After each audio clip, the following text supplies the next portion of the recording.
Can portals be activated for physical beings to pass through?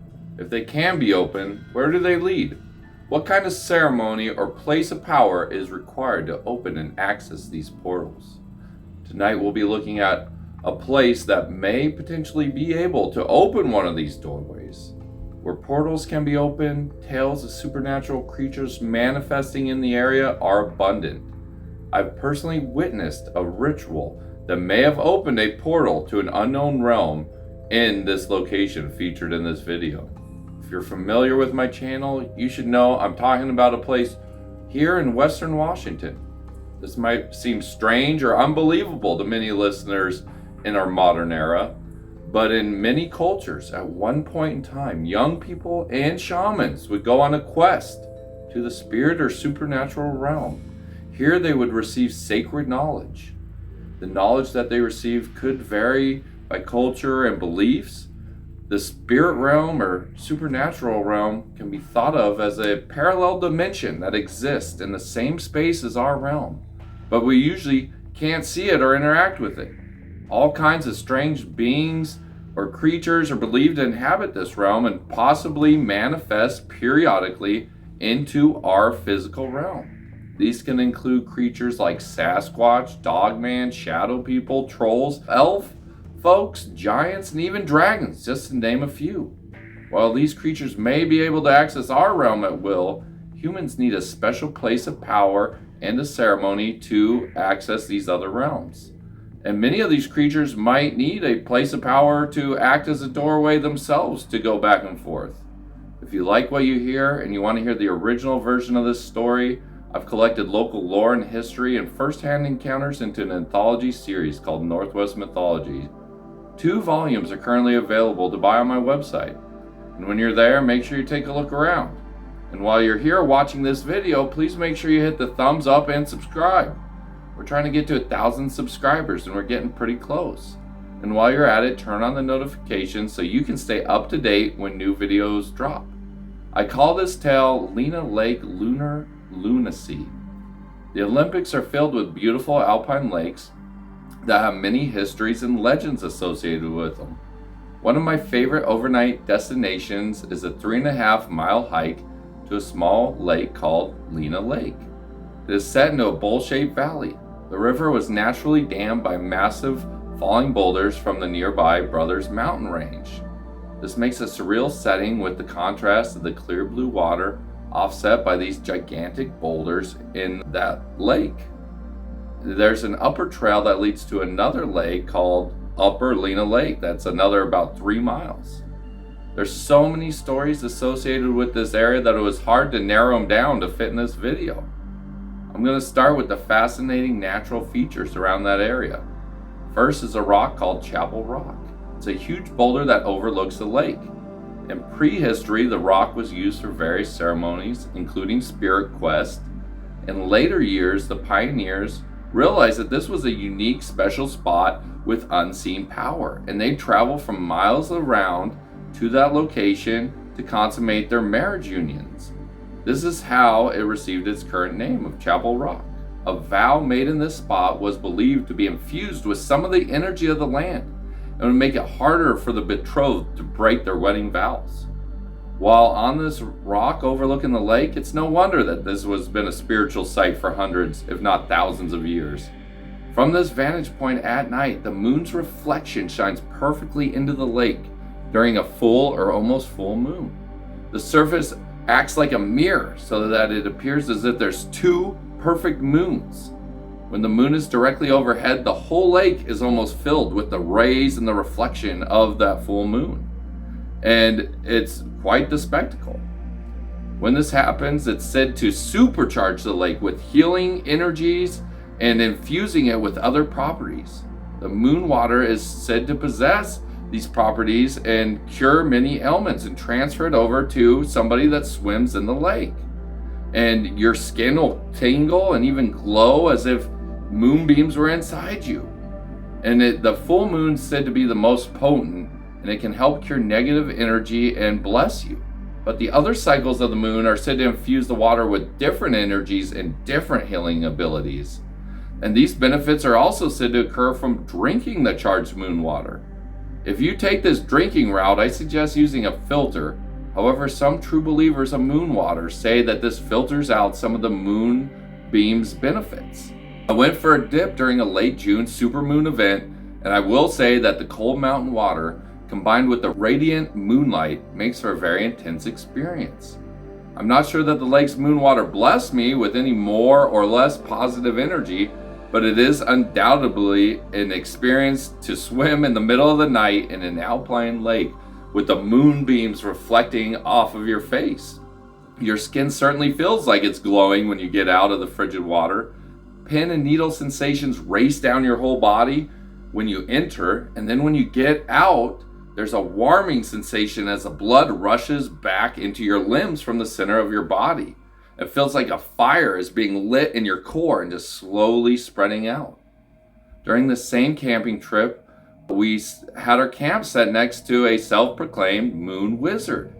At first, we didn't know that he was a moon wizard because he looked like just an overweight guy in his mid-20s. He had long, scraggly hair, and he's wearing a tie-dyed Sasquatch shirt. We observed any of the trappings that would have made us think, hey, this guy's a moon wizard. He had no wand, no pointy hat, and, not what you think of when you think of a wizard. During the night, though, we watched as he danced around a giant old-growth tree standing alone in a clearing. And the moon was shining on this tree, acting like a spotlight beam. And we watched him dance and chant around this tree for hours. And during the zenith of the moonbeams shone right on this tree, lighting it up like an actor on stage. So the dancing was kind of strange behavior for me and my camping companions. We weren't used to seeing things like that, but we were all pretty friendly, so we went over and talked to him. And it turns out that the moon wizard was pretty friendly also. And he was sipping on something which I assumed was moon water because he had gone and filled it up from the lake and was drinking on that water. And he claimed that that was a sacred old-growth tree, and when the moon was directly overhead at the precise time of night, it would illuminate it, and at that moment, for a brief second, a portal would open to another realm. And we all laughed awkwardly. We kind of thought he was joking around, and we wished him luck, and we went back to our camp to roast some marshmallows and sip on some whiskey and tell some tales. And he continued his solo dancing and chanting for the rest of the time we were awake, which we went to bed about midnight. He was still going at it, dancing around this tree. So we called it a night, and we began falling asleep, and we could still hear him chanting and dancing around. It kind of acted as a lullaby as we fell asleep. So we woke up 5 the next morning, 5 a.m., and no trace of the moon wizard's camp was left. His tent and all his gear were gone. He could have hiked out early before we all woke up, but we all agreed that he must have been successful at opening that portal and going to this other realm. We did say this somewhat sarcastically, but we did kind of believe it. So we talked about how he would get back if he did reach that realm, or if he had any intentions of coming back. Maybe that was his end destination. As if moon-enhanced water and moon wizards aren't enough, the area is also rumored to be inhabited by Sasquatches and many other supernatural creatures. If you read the original version, there's some other creatures up there. So I'm going to end with a Sasquatch tale. A few years ago, my friend's dad told me about him and a friend hiking to that upper Lena Lake. So it's about 5 to 6 miles up. It's pretty steep. And this is 30 years ago. This was in the late 80s, but he was still pretty visibly shaken all this time later. So they're woken in the middle of the night by the sound of massive rocks being thrown near their tent. And the two of them emerged with pistols. They had pistols and flashlights. And they looked all over, shining their lights, but they couldn't see anything. So they went back to their tents and tried to go back to sleep again. It was a long hike, and they're just real wary from their long day of hiking. Right after zipping up the tent, they heard a biped creature running through their campsite, and they jumped into action again, guns in hand, lights out, but they didn't see any creature. But they did discover large footprints right in front of their tent by the campfire in that mud. but they were just huge prints, this big at least. And they claimed to hear loud grunting coming from the nearby forest. And they shined their lights looking for this noise, but whatever was making that noise, when the light would flash by, it would hide. So this happened a lot, and they began to get really freaked out and break down their camp right away. And as they're packing up, giant rocks started to get hurled at them again into their campsite. And they could hear something big breaking through the brush, freaking them out. So as they were trying to do this, and they're hearing all this noise, and the rocks are getting thrown at them, they just said, hey, enough's enough. And again, they both had guns, and they just were filled with fear. And they just took off running down the mountain in the middle of the night without any of their camping gear. They didn't grab anything.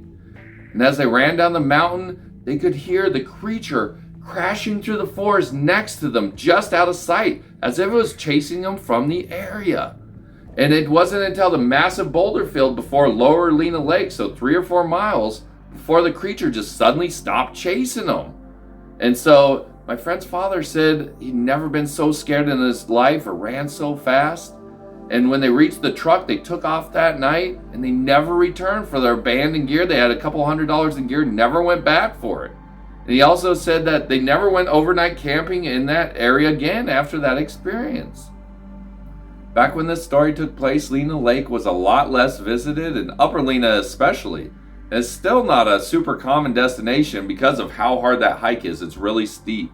And the whole area is so vast and filled with so many caves that it would surely make an ideal Sasquatch habitat, except for the chance of running into wayward hikers. This summer in 2022, I stopped by a small convenience store gas station just before the Hamma Hamma turnoff that goes to Lena Lake. Now that I try to look for these investigations, I stop in these stores often to try to chat with locals. And this shop had many Sasquatch-themed statues and merchandise, so I knew I should inquire with the clerk about local Sasquatch sightings. She told me that a local that lives not too far away from Lena Lake frequents the store often with tales of hearing and seeing Sasquatch on a regular basis. She then told me a tale of seeing a Sasquatch herself while driving in Alaska. She told a tale of driving down a back highway in Alaska at night after getting off a swing shift, and it was about midnight when a deer darted in front of her truck, and she accidentally hit the deer and it went flying. And it landed on the edge of the road, and she assumed it was dead because it was laying there not moving. She stopped to check out the damage on her truck.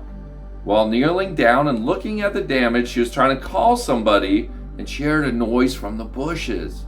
She quickly turned around, and she saw what she instantly knew was a Sasquatch emerge from the brush, and it quickly grabbed the deer and threw it over its shoulder before quickly darting back into the thick foliage. She said that this happened only about 5 years prior to me talking to her, and she was still visibly emotional about the experience. She was really scared while she was retelling it. She said she'd never work at night again. So as she finished telling me the tale, another customer came in, and I didn't want to seem too inquisitive, so I thanked her for the leads and headed out. So I still have it marked in my mind that for a future spot to investigate, I need to try to meet up with that local. In conclusion, I absolutely believe that the area around Hamma Hamma and Lena Lake could still house a healthy population of Sasquatch and possibly other creatures. There's thousands of acres of undisturbed wilderness for them to call home. Much like other creatures, they probably come down to the lowlands during the winter and fall for salmon runs and shellfish and other food sources, and then during the summer they migrate to higher altitudes to take advantage of berry harvest and other plant-based food sources in the higher altitudes. However, Sasquatch is also believed to be able to travel to other unseen realms like the spirit realms. Some beliefs say that he can do this at will, while other legends say they need a portal or place of power to do this. Lena Lake is most likely one of these places. If planning a trip there during a summer or winter solstice or the closest full moon would be a good time to try to experience a Sasquatch or a portal event. The final question is, could a human access one of these portals to travel to a different realm? While I do think that we can catch a glimpse of these realms, I have a hard time believing that the physical body could travel there.